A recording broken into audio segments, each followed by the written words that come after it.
Hi, it's Catherine again from FrenchLosCuentos.com.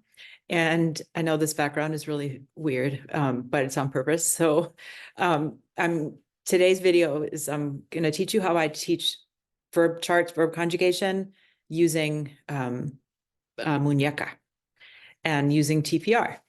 And this is my muñeca, and it's based, she comes out during the fall in October when we do the Closet Space movie talk. There's a link in our blog about how I use that at movie talk every October. It's so compelling, especially for 8th, 9th grade. They love the like fear element in there. It is kind of creepy. And so this doll, this muñeca actually was mine. I don't remember it, but it was in a box with my name in the attic my sister found. And so my students think that's kind of funny. She even has like a zipper that kind of like works and suspenders. So usually this muñeca comes out in October. And at first they're like afraid, they don't want to see it. And then they become attached to this kind of hideous doll. And so they hide her around the room and it's like a big thing. And it becomes sort of, an affectionate kind of mascot in the class. So by the time in March or April, when we start to do some of the required grammar that they need to go on to the next level, and they have to learn like verb charts, verb conjugations, they've had a lot of time to familiarize themselves with the various forms and endings and doing daily write and discuss. They are used to trying to identify the endings of the spellings of certain verbs and like why would it end with an S versus an O, or why is there sometimes an N and so they already have like a framework in their head for what this is. So by the time I do this little TPR lesson with muñeca, they're ready for it. And then it fills in holes for some of them, and solidifies it and makes it logical and organized. So usually to teach this lesson, I draw like on a piece of paper, a blank verb chart with the 6 boxes. And I typically start with an AR verb. And so I use agarrar, because it's an easy, regular AR verb. And it also is fun. And so I have 2 kids. So let's say, I remember, using 2 of my students, Wyatt and Vivi. And so I had Wyatt and Vivi come to the front and gave Vivi muñeca. And then I told them that I would narrate to the class what they did. And then they would just I would whisper to them what they were supposed to do.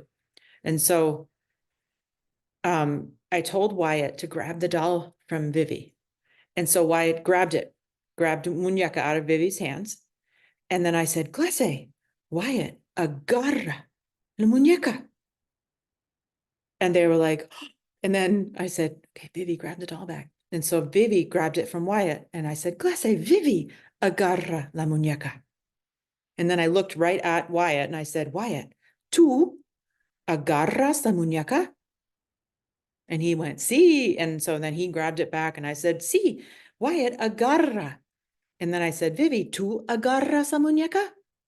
And she said, sí. And so by now they're understanding the game. And everybody in the class is listening and laughing along, with the doll's flaily hair and all this stuff. So they're into this. And then I would have Wyatt say, no, Wyatt, grab the doll. Now you say, I grab the doll. And he said, yo, grab, or no, yo, agarro, in his, Spanish, like there's beginner level, yo agarro la muñeca. And then Vivi would grab it and say, no, yo agarro la muñeca. And so by that time, now they've done all 3 singular forms. And then I had them link arms and then hold her and say, we grab the doll. Nosotros agarramos la muñeca. And then I walked away and I pointed at them and I said, Clase, ellos agarran la muñeca. And so by now, they have all the endings. So then we build the verb chart and I review every time we get to one of them. We remember by reacting out the TPR with the doll, get the endings on there in different colors, and then remind them, without these endings, how would we know who's grabbing the doll? And they're like, oh, we wouldn't know.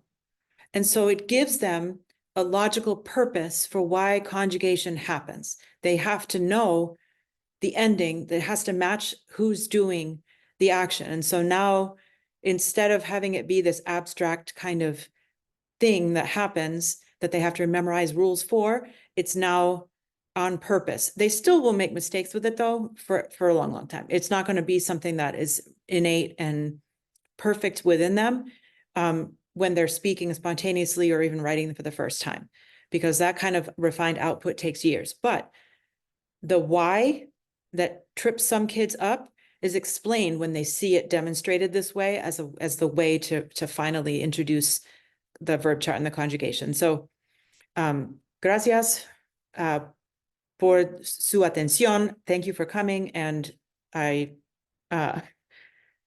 gracias a Muñeca for all her help over the years in teaching conjugation. Stay tuned, subscribe to our channel to get updates for when we post new how-to videos. Hope this helped give you an idea of what to do, since that time of year it's on its way for some of us that tend to hold grammar off until like the later part of the year when kids have had a foundation. We'd love to hear from you. Join our Facebook group and let us know if we can support you in trying just a little bit of CI every day. Ciao, gracias.